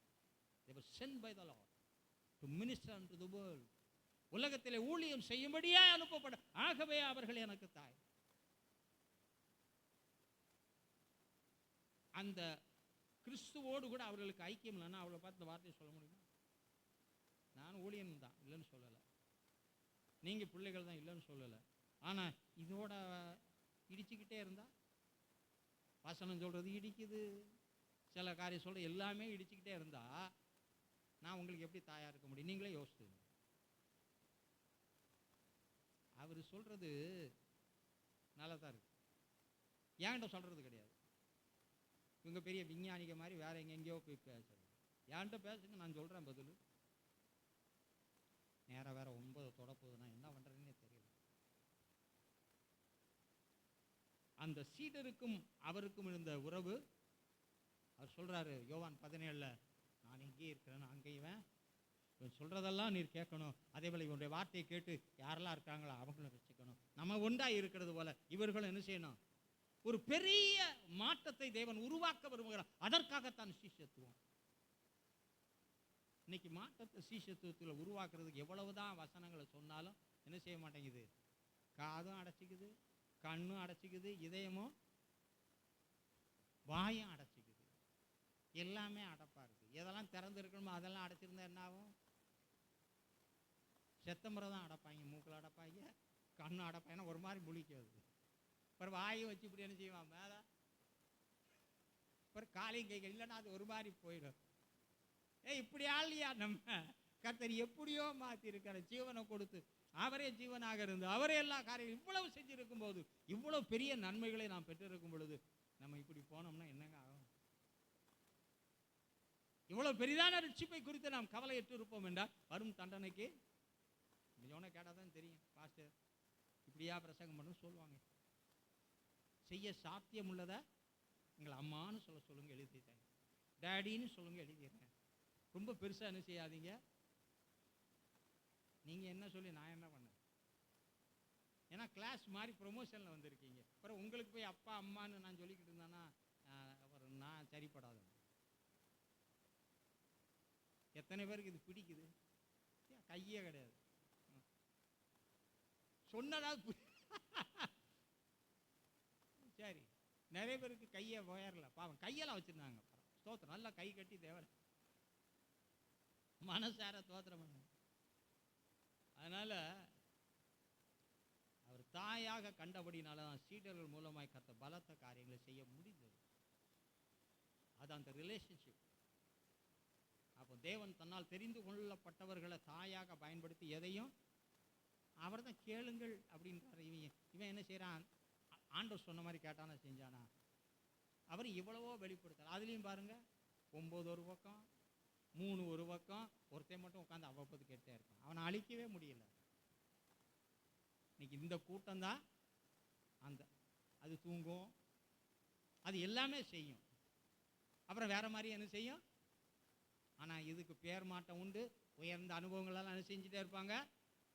எது வேணுமோ இந்த காலை வேலை நீங்கள் தீர்மானிங்க. ஆனால் கர்த்தர் உங்களை பார்க்குற விதம் வேற, உங்களை வைக்க விரும்புகிற விதம் வேற, உங்களை கொண்டு செய்ய விரும்புகிற காரியம் வேற. ஆனால் நாம இன்னும் என்ன செய்யலை, மாறாதனால அப்படியே பிடிச்சி வச்ச ஆள் மாதிரியே இருக்கும். எத்தனை பேர் பிடிச்சி வச்ச ஆள் மாதிரியே இருக்குன்னு இருக்கிறீங்க? எதையும் நீங்கள் பிடிச்சி வளருங்களா, அது பிடிக்குஞ்சாவே போயிடும். உங்களை எது பிடிச்சிருக்குன்னு எனக்கு தெரியல. உங்களை பிடிச்சி ஒவ்வொருத்தர் சொல்கிறதும் பிடிச்சி கிடைச்சா எப்படி தான் இருக்கும். ஆமாம், கொலக்கட்டையா மாவாக இருந்தால் அவிச்சு திங்கலாம், இல்லைன்னா தட்டி என்ன செய்யலாம், இல்லைன்னா உள்ள நிறையா சக்கரை அது தேங்காய் பூ போட்டு என்ன செய்யலாம். ஆமாம், நம்மளை என்ன செய்கிறது, பிடிச்சி வச்சு ஒன்றுமே சொல்ல வாட்டிக்க. அப்புறம் போய் பேசிக்க நேரம் இல்லையா, எஸ்ஸப்பா ரட்சியம். ஆகவே அந்த ஊழியரோடு உள்ள உறவில், அவங்க நிலைத்த தேவனோடு உள்ள உறவில் இருந்தபடினால தான் அவர்கள் மூலமாய் கர்த்தர் உலகத்தை, அப்போ உங்களை கொண்டு உலகத்தை நிறைய வாயை காணும். நாங்கள் சத்தமிடாது இருக்கிறவளாகவே எப்பவுமே இருக்கும். பேச வேண்டியதில் பேசுங்க. சரி, இன்னொரு வார்த்தை, நான் எனக்கு டைம் இல்லை. ஏசாயா 66 அதில் 3ஆம் வசனம் 4ஆம் வசனம் நீங்கள் போய் வீட்டில் போய் படித்துக்கொள்ளுங்க. மனிதன் தங்கள் வழியே தெரிந்து கொண்டு தேவனுக்கு அருவருப்பான செய்கிற ஒரு கூட்டம் இருக்கு. அவனுக்கு தாயாக இருப்புன்னு சொல்லவே இல்லை. உங்கள் உடனே இந்த ஒரு தாய் தேட்டுக்கிறமா வச்சு தடவுவார். ஆமாம், நான் நினச்ச மாதிரி நினப்பு பொழப்ப கெடுத்துப்படும்ன்ற. நல்லா அங்கே போய் படித்து பாருங்க. ஏன் அப்படின்னு போட்டுக்குன்னா அதை நான் நல்லாகவே படித்து பார்த்தேன். மனிதன் தங்கள் வழி, அதெல்லாம் வேற யாரும் கிடையாது, தேவஜனங்கள் தான். அருவருப்பானதை செய்தும். 4ஆம் வசனத்தில் நான் கூப்பிட்டாலும் செவி கொடுக்கவே மாட்டேன். தேவன் எப்பெல்லாம் கூப்பிட்றாரு, தனியாக பைபிள் படிக்கும்போது, ஆலயத்துக்கு வரும்போது, தேவனுடைய வார்த்தையை கேட்கும் போதெல்லாம் என்ன செய்கிறாரு, வருத்தப்படுறவனே வாடான்னா என்ன செய்யறதில்ல, காதை அடைத்துக் கொள்கிறார். அவனுக்கு தாயா இருக்குன்னு சொல்ல. ஆனால் 12ஆம் வசனத்தில் என் வசனத்துக்கு செவி கொடுக்கிறவன் எவனோ அவனுக்காக மட்டும் தாயா மாறும். வசனத்துக்கு செவி கொடுக்கலனா தேவன் உனக்கு தாயா இருக்க மாட்டான். அந்த தாய் தேற்றுகிற தேற்றுதல் உங்களுக்கு கிடைக்கணும்னா நீங்க எதுக்கு செவி கொடுக்கணும்? செவி கொடுக்க சேர்வதே உத்தமம் என்று போடுங்க. இதான் வீட்டில் போய் கொஞ்சம் ஆராய்ச்சி பண்ணீங்க, நேரம் இல்லை. ஆக இந்த கால வேளையில் அந்த தாய்மை, தாய் என்றால் என்ன, அந்த பிள்ளை தாய் என்ற உறவு எப்படி இருக்க வேண்டும், அந்த தாயும் பிள்ளையின் உறவு மேம்பட இருந்தால் பிள்ளை தாயிடத்தில் கேட்கிற எதையும் தாய்க்கு என்ன செய்யப்படும். தாயும் பிள்ளைக்கு அது ஒரு இரு நிலைமையை போல் அமைகிறது. மரியாளுடைய துவக்கம் முடிவும் எப்படி இருக்கும் என்ற நிலைமையை அறிந்தபடினால அவன் கேட்டதை டைமை ஓவர்லுக் பண்ணி கூட என்ன செய்தாரு, தாண்டியும் செய்தார். ஊழியத்தின் பாதையில் சீடனாயிருந்தால் நாம் அவருக்கு தாயாக மாற முடியும். வசனத்துக்கு செவி கொடுத்தால் தேவன் எனக்கு தாயாக இருந்து தாயிடத்தில் பிள்ளை கேட்கிறத செய்கிறது போல நீங்கள் கேட்குற எல்லாவற்றையும் செய்யும்போது வாழ்க்கையில் நிறைய இருக்குமா இருக்காதாங்க? நீங்கள் அது இல்லை இது இல்லைன்னு சொல்கிறதுக்கு வாய்ப்பே இல்லை. பின்பற்றுங்கள், செயல்படுங்க. கர்த்தர் உங்களை ஆசீர்வதிப்பாராக. கண்களை மூடி ஜெபம் பண்ணுவோம்.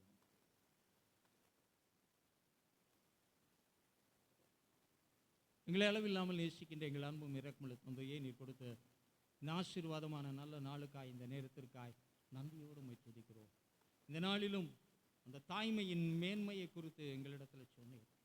அந்த தாயை எதற்காய் தன்னை அர்ப்பணித்தாள், எதற்காய் வாழ்ந்தாலோ அவளுக்காக நீர் எதையும் செய்ய ஆயத்தமாக இருந்தது போல உம்மை நாங்கள் பெற்றெடுப்போம் என்றால், உம்மை இந்த உலகத்துக்கு கொண்டு வருவோம் என்றால், நிச்சயமாய் நாங்கள் கேட்கிறத நிச்சயமா நீர் செய்வீர் ஆண்டவரே.